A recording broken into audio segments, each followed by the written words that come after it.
Hello and welcome to session number 9 of communication skills. In this we are going to cover reading skills, types of reading, how to improve reading, training of eyes and mind, and SQ3R technique of reading. So first of all, through this reading skills, through these session, what is our objective actually? हम ये चाहते हैं कि ये presentation, ये session learn करने के बाद you should be able to read actively, thus aiding comprehension and retention, ताकि आप जो भी पढ़ें इसके बाद उसे अच्छे से समझ पाएँ, रिटेंशन कर पाएँ उसकी, एंड जो भी आप टेक्स्ट पढ़ें that is read and related to other text, और उसे पढ़ने के बाद आपने जो अब तक आपकी नॉलेज है उसे पढ़ने के बाद आप उस नॉलेज से रिलेट कर पाएँ to other texts, use different types of reading for different purposes, और आप different types of reading भी जान पाएँ कि आप अलग अलग purposes के लिए कैसे different types of reading का इस्तेमाल कर सकते हैं, and scan the passages for specific information. Now we'll start with the lecture outline. आप इसमें क्या क्या पढ़ सकते हैं आज सेशन में? Meaning of reading, purpose of reading, skills of reading, types of reading and summary. So first of all, what is the meaning of reading? Actually reading होता क्या है? Reading is thinking under the stimulus of printed pages. ये according to Webster के द्वारा दी गई इस definition में ये कहा जा रहा है कि रीडिंग जो है कोई भी प्रिंटेड पेजेस से जो भी हमारे माइंड में मैसेज जाता है और हम उस पर सोचते हैं उसे ही हम अपनी रीडिंग का नाम देते हैं. रीडिंग इज थिंकिंग, सोचना, under the stimulus is message of the printed pages. Printed pages जो भी पढ़े हमने, उनको पढ़ने के बाद जो भी हमारे दिमाग तक मैसेज किया और हमने सोचा, that's called reading. Reading comprehension is understanding a written text, extracting necessary information as efficiently as possible. Reading comprehension जो है इसका मतलब है कि जो भी आपने पढ़ रहे हैं उसको आप रिटन टेक्स्ट को अच्छे से समझ पा रहे हैं, एक्चुअली उसमें से नेसेसरी इंफॉर्मेशन निकाल पा रहे हैं, जितनी जो एफिशिएंटली आप निकाल सकते हैं उसका एग्जैक्ट मीनिंग. यानी कि अकॉर्डिंग टू हर बंदे की अपनी कुछ नॉलेज होती है, अपना सोचने का नज़रिया होता है, तो हम जो भी पढ़ते हैं रिटन टेक्स्ट उसके अकॉर्डिंगली हम अपना ही उस पर व्यू देते हैं, अपना ही हमारा एनालिसिस होता है. तो हम जो भी उसको पढ़ने के बाद मतलब निकालते हैं, जो भी उसे सोच विचार करते हैं, या जो भी हमारे दिमाग में इंफॉर्मेशन आया, that's called reading. Now the purpose of reading. आप ये सोच रहे होंगे कि हम पढ़ते क्यों हैं. कुछ लोग तो इसको अपने पर्सनल इंटरेस्ट के लिए पढ़ते हैं क्योंकि उन्हें पढ़ना बहुत अच्छा लगता है. जैसे कई लोगों के लिए टीवी देखना या कंप्यूटर्स या गेम्स कुछ भी हो सकता है पर्सनल इंटरेस्ट. तो रीडिंग भी एक टाइप का पर्सनल इंटरेस्ट है क्योंकि इससे लोगों को प्लेजर मिलता है, खुशी मिलती है ये पढ़कर, इसलिए भी लोग रीडिंग करते हैं. इंफॉर्मेशन लेने के लिए, क्योंकि हमें कुछ इन्फॉर्मेशन लेनी है उसमें से, तो हम पढ़कर उसकी इन्फॉर्मेशन ग्रैब कर सकें, एक्वायर कर सकें, इसलिए भी हम रीडिंग करते हैं. और पार्टिसिपेट कर सकें सोसाइटी में. आप कहेंगे वो कैसे? क्योंकि हम पढ़ते हैं तभी हम नॉलेज गेन करते हैं. एक टाइप से हम अपनी वोकैबुलरी इंक्रीज कर सकते हैं with the help of reading, और वो नॉलेज गेन करने के लिए हम रीडिंग करते हैं. और नॉलेज गेन करने के बाद हम अपने आप को सोसाइटी में पार्टिसिपेट करने लायक समझते हैं, हम उठने बैठने लायक समझते हैं सोसाइटी में, क्योंकि हम एक नॉलेजेबल और एक समझदार इंसान बन गए हैं, इसलिए भी हम रीडिंग करते हैं. तो ये कुछ पर्पसेस थे रीडिंग के लिए, जो हम जिस वजह से रीडिंग करते हैं. पर रीडिंग करने के लिए हमारे अंदर कुछ पर्टिकुलरली एक, अगर हम कोई भी टॉपिक या कोई भी बुक रीड कर रहे हैं तो हमारे अंदर ये सब चीज़ें ज़रूर होनी चाहिए. First is knowledge of the writing system of language. मान लीजिए अगर आप इंग्लिश की कोई बुक पढ़ रहे हैं और आपको उसकी राइटिंग सिस्टम के बारे में ही नहीं पता, उसकी लैंग्वेज के बारे में पता ही नहीं है कि एक्चुअली ए क्या है, बी क्या है, तो how will you get the meaning out of that? आपको पता ही नहीं चलेगा कि एग्जैक्टली ये कहना क्या चाह रहे हैं, इसमें इन्फॉर्मेशन क्या है. तो सबसे पहले तो उसके राइटिंग सिस्टम के नॉलेज आपको होनी चाहिए, उसकी लैंग्वेज, ग्रामर, वोकैबुलरी की नॉलेज होनी चाहिए कि पर्टिकुलर ये वर्ड मिलकर जो बन रहा है, मान लीजिए BOOKS, बुक्स, तो इसमें अगर आपको नॉलेज ही नहीं है कि एग्जैक्टली बी क्या होता है, ओ क्या होता है, तो आप उसको जोड़ेंगे कैसे, वर्ड कैसे बनाएंगे, और उसकी वोकैबुलरी का अगर आपको मतलब ही नहीं पता कि बुक्स होती क्या चीज़ है, तो आप उसका मैसेज इंटरप्रेट नहीं कर पाएंगे. और आपके अंदर इंटरप्रिटेशन की एक एबिलिटी भी होनी चाहिए ताकि आप चीज़ों को जान पाएँ. ये कुछ कूल टिप्स दिए जा रहे हैं आपको ताकि आप बेटर तरीके से एफिशिएंटली रीडिंग करना सीख सकें. Reason for training N appropriate method of reading. और एक्चुअली अभी मैं आपको बताऊंगी कि बहुत सारे डिफरेंट टाइप्स होते हैं रीडिंग के, और अकॉर्डिंग टू द पर्पस हमें वो रीडिंग के टाइप्स भी चेंज करने पड़ते हैं. तो वो हमें समझ आना चाहिए कि रीज़न क्या है हमारी रीडिंग का, एंड मेथड हमको सही तरीके का इस्तेमाल करना आना चाहिए, कौन सा मेथड इस टाइम हमें यूज़ करना है. और वर्ल्ड की नॉलेज, एक्सपीरियंस होना चाहिए वर्ल्ड का, क्योंकि मैंने अगर आपको बोला कि हम पेन से लिखते हैं या बुक से हम नॉलेज गेन करते हैं, आप कैसे जान पाए कि बुक से हम नॉलेज गेन करते हैं, क्योंकि आपने भी अब तक नॉलेज गेन करी है बुक से. तो अगर हमें वर्ल्ड की एक्चुअली चीज़ों की नॉलेज ही नहीं होगी तो हम वो चीज़ को अच्छे से इंटरप्रेट नहीं कर पाते, उसका मीनिंग और उस बात को अच्छे से समझ नहीं पाते हैं. इसलिए नॉलेज ऑफ द वर्ल्ड भी बहुत ज़रूरी है. Now I am talking about types of reading. अब डिफरेंट टाइप्स होते हैं रीडिंग के. First is skimming.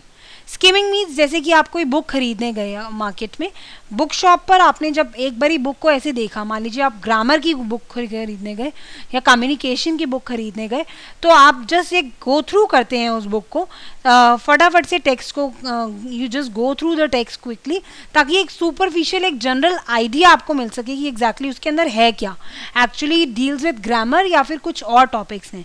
तो ये सब होता है skimming, when you just go through the text quickly, ताकि सिर्फ एक आइडिया ले सकें, that's called skimming.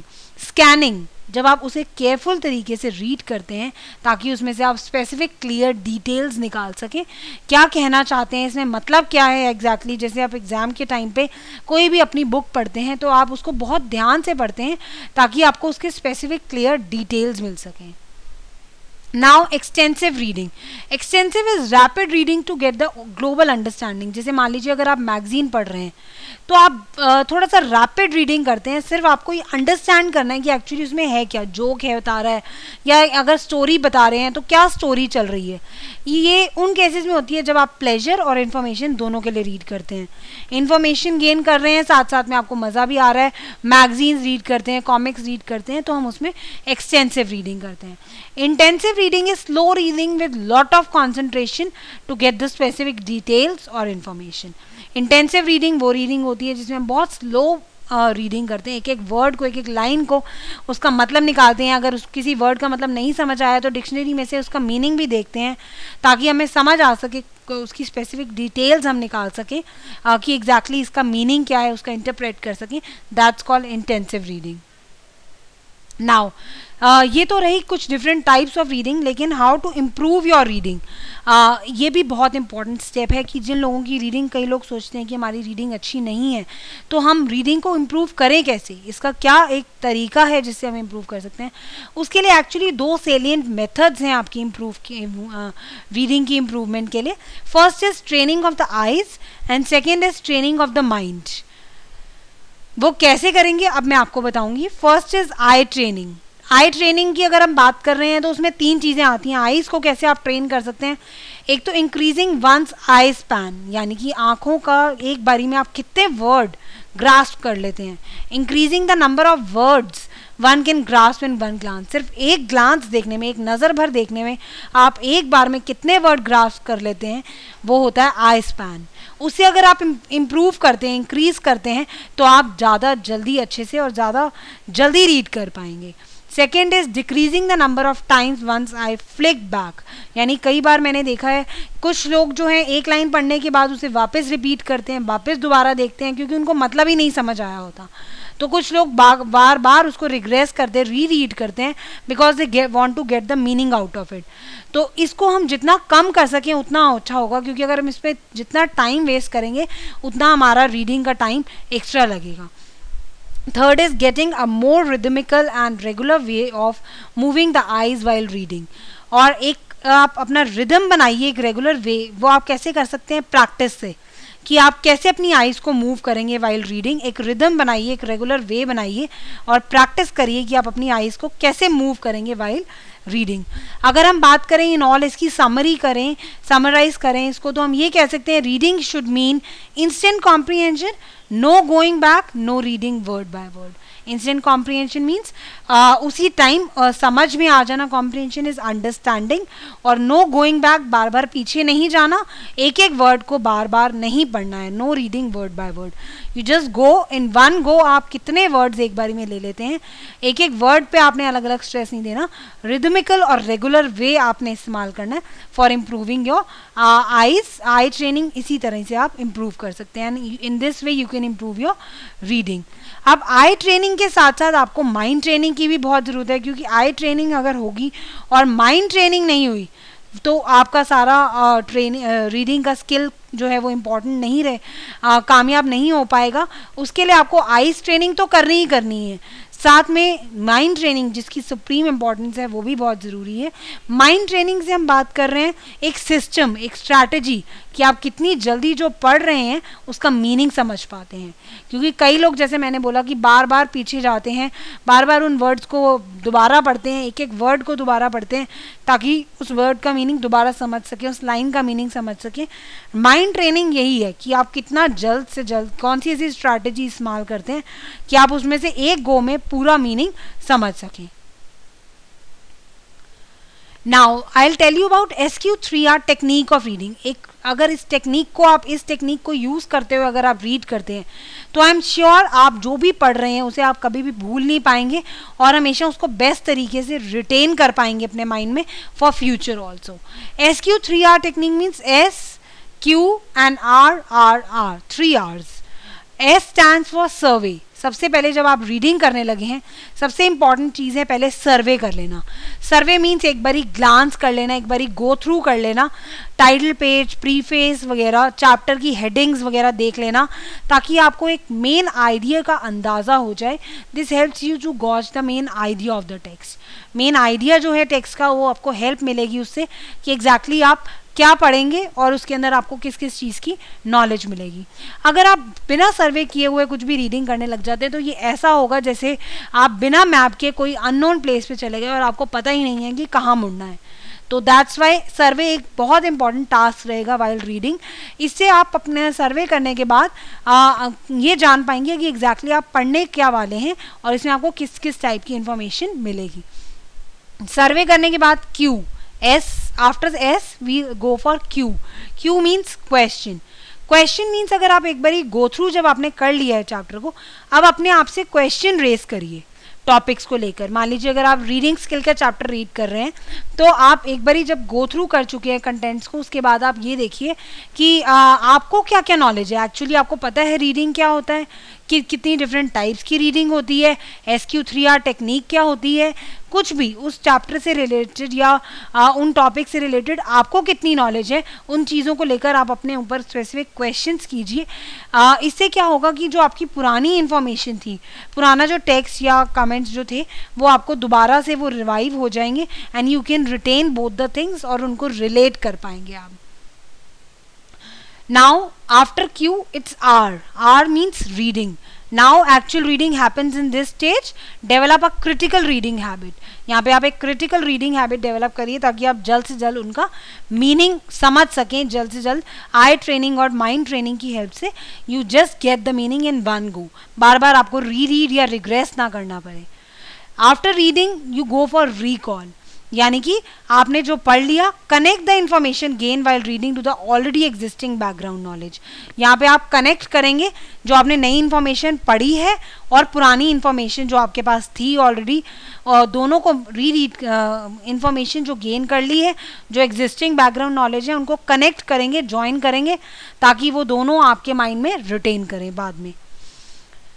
After recall it's review. Review की अगर हम बात करें तो आप checking whether the earlier stages are followed promptly and efficiently. आप पूरा पढ़ने के बाद अपने आप को रिव्यू करेंगे कि जो भी मैंने अब तक पढ़ा क्या मुझे याद भी है या मैं भूल गया. उसके स्टेजेस जो आपने पढ़े अलग अलग, उसके अकॉर्डिंगली या डिफरेंट जो आपने टॉपिक्स पढ़े चैप्टर में, उसको आप याद करने की कोशिश करेंगे. इस टॉपिक में मैंने क्या पढ़ा, मुझे याद भी है कि नहीं जो मैंने पढ़ा या नहीं पढ़ा. तो इस स्टेज में आप जो अर्ली स्टेजेस हैं उनको चेक करेंगे whether they are followed promptly and efficiently और not. Now the summary. Reading is the primary skill that enables us acquire knowledge. Reading एक बहुत इंपॉर्टेंट स्किल है, क्योंकि आप देखते हैं जैसे ही बच्चा पढ़ना शुरू होता है सबसे पहले उसे रीडिंग ही सिखाई जाती है, क्योंकि एक बहुत इंपॉर्टेंट स्किल है जो हमें आना चाहिए, क्योंकि इसी तरीके से हम अपनी नॉलेज जो है गेन कर सकते हैं, एक्वायर कर सकते हैं. डिफरेंट टाइप्स ऑफ रीडिंग हमने पढ़ी, स्किमिंग, स्कैनिंग, इंटेंसिव रीडिंग और एक्सटेंसिव रीडिंग. और बेस्ट मेथड जो है वो SQ3R टेक्निक है. अगर ये मेथड से आप कुछ भी रीडिंग करते हैं तो आई एम श्योर आप उसको आगे की लाइफ टाइम में भी बहुत लंबे समय तक रिटेन कर पाएंगे. और ये SQ3R टेक्निक को अगर एलैबोरेट करते हैं तो S survey, Q for question, R for read, R for recall and R for review. तो in this way you have learn the reading skills, और किस तरीके से आप अपनी रीडिंग को और ज़्यादा इम्प्रूव कर सकते हैं आज के सेशन में आप ये समझ पाए. Now do it yourself. Explain SQ3R technique of reading. How to improve reading skills. Thank you.